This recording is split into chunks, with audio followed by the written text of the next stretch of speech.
ఈ చదువురాని దద్దమ్మ నన్నెలా మించిపోగలదు? నేను రోజంతా ఆఫీస్కి వెళ్ళి కష్టపడతాను, కానీ నా తోటికొల్లేమో టైలర్ షాప్ నుండి బొటిక్ని చేసింది. అంతా తన పేరే వినిపిస్తోంది. నా ఆఫీస్లో సగం మందికి ఇప్పుడే తన పేరు తెలుసు. నీ తోటికొడలు చాలా బాగా పనిచేస్తుంది అంట. ఆ మాట వింటుంటేనే రోజంతా నాకు ఆఫీసులో పిచ్చెక్కుతుంది. దాని పేరు వినకూడదనే డైలీ ఆఫీస్కి వెళ్తున్నాను, కానీ అక్కడ కూడా అదే. ఈ చదువు రాంది అంత పెద్ద పేరు తెచ్చుకుంటుందని నేను ఎప్పుడూ ఊహించలేదు. ఇప్పుడు ఆ కుట్టు పని చేసుకునేది ఒక సక్సెస్ఫుల్ బిజినెస్ ఉమెన్గా ఎదుగుతుంది. నేను తన ఎదుగుదలను ఆపడానికి తనని నిందించాను కూడా, అయినా ఆగలేదు. తను పట్టు వదలనే లేదు. తన సక్సెస్ని చూస్తే నాకు అసూయగా ఉంది. తను ఇప్పుడు ఏ రేంజ్లో ఉంది? చాలా మందితో కలిసి పని చేపిస్తుంది, కానీ నేను వేరొకరి కింద పనిచేస్తున్నాను. నేను కొంచెం తప్పు చేసినా నా బాస్ నన్ను తిడతాడు. మామయ్య, మీరా? నేనే షాప్ బంద్ చేసి వద్దామనుకుంటున్నాను. కోడ్లా, ఈరోజు నీ షాప్ చూడాలనిపించింది. కోడ్లా, నిజంగా నువ్వు చాలా పేరు తెచ్చుకున్నావు. నీకు చాలా టాలెంట్ ఉంది. అది ప్రూవ్ చేసుకున్నావు. నువ్వు చెప్పిందాన్ని చేసి చూపించావు. కష్టపడి పనిచేసే వాళ్ళు ఎప్పుడూ ఓడిపోరు. అలాగే కష్టపడి సంపాదించడానికి డిగ్రీ కూడా అవసరం లేదు. నీ సక్సెస్ని చూస్తే నాకు చాలా గర్వంగా ఉంది.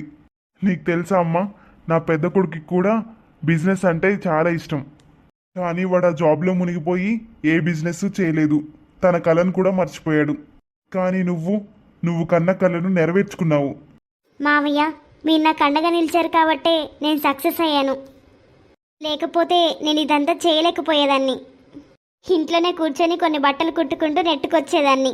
కానీ ఇదంతా మీ వల్లే మామయ్య. మీరు లేకపోతే నేను ఈ స్థానాన్ని ఎప్పటికీ సాధించలేకపోయేదాన్ని. థ్యాంక్ యూ మామయ్య. కోడ్లా, ఇది నీ కష్టం అమ్మా. నువ్వు చాలా కష్టపడ్డావు. నేను నీకు కేవలం సపోర్ట్ ఇచ్చానంతే.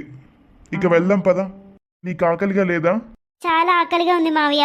సరే వెళ్దాం పదండి. ఏమైందిరా, ఈ మధ్య చాలా డల్గా కనిపిస్తున్నావు? అంతా బాగానే ఉందా? అంతా బాగానే ఉంది నాన్న. లేదా ఏమైనా జరిగిందా? లేదు లేదు నాన్న, అంతా బాగానే ఉంది. సరే లక్ష్మి, నువ్వేం చేస్తున్నావు? టీ రెడీగా ఉంటే తీసుకురా. మీరెందుకు టీ గురించి అంత టెన్షన్ పడుతున్నారు? నేను ఇప్పుడే టీ పెట్టాను, మరిగిన తర్వాత మీకు తెస్తాను. నీ చిన్న కోడలు ఎక్కడా? తను ఇంకా ఆఫీస్ నుంచే రాలేదు. మరి ఫోన్ చేసి అడుగు తనకి, ఎందుకంత లేట్ చేస్తుంది. సరే అడుగుతాను. హలో గీత, ఎక్కడున్నావు? టైం ఎంతైంది? 8 అవుతుంది. ఏమైంది అత్తయ్య? టైం ఎంతైంది? 8 గంటలే కదా. మరి 10, 11 అవుతున్నట్లు ఎందుకంత కంగారు పడుతున్నావు? కోడ్లా, నీ ఆఫీస్ 6 గంటలకే కదా పూర్తయ్యేది. ఇప్పుడు 8 అయింది. ఇప్పుడు అక్కడ కూర్చొని ఏం చేస్తున్నావు? అత్తయ్య, నేనేం తప్పు పని చేయట్లేదు. నన్ను ఇలా ఎలా అడుగుతున్నారు? ఈరోజు నా ఫ్రెండ్ పుట్టినరోజు. నేను తనతోనే ఉన్నాను. నేను వచ్చేసరికి 10, 11 అవుతుంది. నా కోసం వెయిట్ చేయకండి. ఏంటి కోడ్లా, అప్పటి వరకు ఎవరితో ఉంటావు? పుట్టినరోజు జరుపుకొని 9 వచ్చేయి. నైట్ అంత లేటుగా బయట ఉండడం అవసరమా? అత్తయ్య, ఏ టైంకి రావాలి, ఏ టైంకి రాకూడదని నాకు నేర్పించకండి. మీ తెలివిలేని కోడలైతే 8, 9 వరకు షాప్ తెరిచి కూర్చుంటుంది. తననేమీ అనకండి. మరి నేను ఆఫీస్కి వెళ్తాను. అక్కడ నాకు చాలా పెద్ద పోస్ట్ ఉంది. నాదేమి చిన్న పోస్ట్ కాదు. కాబట్టి నాకు ఇక్కడ బాధ్యత ఎక్కువ. నేను అందరితో సమన్వయంతో పనిచేయాలి. చూడండి అత్తయ్య, ఇకపై నేను ఏ టైంకి ఇంటికి వచ్చినా సరే ప్లీజ్ నన్ను అడగొద్దు. అర్థమైందా? ఫోన్ పెట్టేయండి. ఏమైంది లక్ష్మి? అది చిన్న కోడలు తన ఫ్రెండ్ పుట్టినరోజుకి వెళ్ళింది. ఆమె 10, 11 గంటల మధ్యలో తిరిగి వస్తుందంట. ఇప్పుడు రాదంట. సరే, చిన్నోడికి చెప్పు. వాడు ఆ టైంకి అక్కడికి వెళ్ళి కోడల్ని తీసుకొస్తాడు. సరే. చిన్న కోడలు తన జాబ్ మీద మరీ ఎక్కువ దృష్టి పెట్టింది. ఎంత అహంకారంగా ప్రవర్తిస్తోంది. నేనేం చేయాలి? ఆఫీస్లో చాలా గందరగోళంగా ఉంది. నేను ఈ విషయాలు ఎవరితో షేర్ చేసుకోవాలి? మీరెందుకు తినట్లేదు? తినకుండా ఇక్కడికి ఎందుకు వచ్చారు? నాకు తినాలనిపించట్లేదు. ఎందుకు? మీరు ఇంతకు ముందు ఇలా ఎప్పుడూ చేయలేదు. ఏమైనా ప్రాబ్లం ఉందా? ఏదైనా సమస్య ఉంటే నేనే చూసుకుంటాను.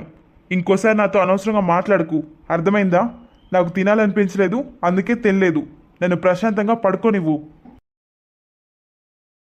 నేను ఎక్కడికి వెళ్ళినా నా భర్త నన్ను అనుసరిస్తాడు. అసలు అతను అక్కడికి రావాల్సిన అవసరం ఏముంది? గీత, నువ్వు అక్కడ బర్త్డే పార్టీ చేయడానికి ఏ ఫ్రెండ్ కోసం ఎదురు చూస్తున్నావో తెలుసుకోవచ్చా? నా లైఫ్లో ఏం జరుగుతుందని నువ్వు అనుకుంటున్నావు?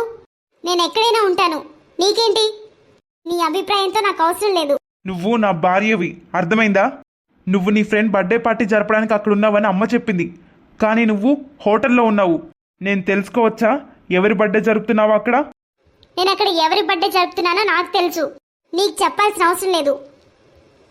నా లైఫ్లో నేను ఎవరితో కావాలంటే వారితో ఆఫీస్లో పుట్టినరోజులు జరుపుకోగలను. అబ్బాయిలు అమ్మాయిలు ఇద్దరు ఫ్రెండ్సే. నీకు లేరా? అవును, అదొక అబ్బాయి బర్త్డే. నేను అతనితో కలిసి బర్త్డే జరపడానికి అక్కడ ఉండిపోయాను. కానీ నువ్వు జోక్యం చేసుకుని నన్ను ఇక్కడికి బలవంతంగా తీసుకొచ్చావు. అక్కడ వాళ్ళు నా గురించి ఏమనుకుంటారో నీకు తెలుసా? నాది పెద్ద పోస్ట్. నువ్వు అలా తీసుకొస్తే వాళ్ళు ఏమనుకుంటారు? నా భర్త ఎలాంటి వాడు అనుకుంటారు? ఆపు గీత. జాబ్ అని అడ్డం పెట్టుకొని మా కుటుంబాన్ని బెదిరించి నువ్వు నోరు ముయ్యొచ్చు, ముఖ్యంగా మా అమ్మని. కానీ నాది కాదు. నీ వైఖరి ఇలాగే కొనసాగితే నేను నీతో అస్సలు ఉండను. నాతో ఉండమని నీకెవరు చెప్పారు? చూడు, నేను ఎక్కువగా వాదించాలనుకోవట్లేదు.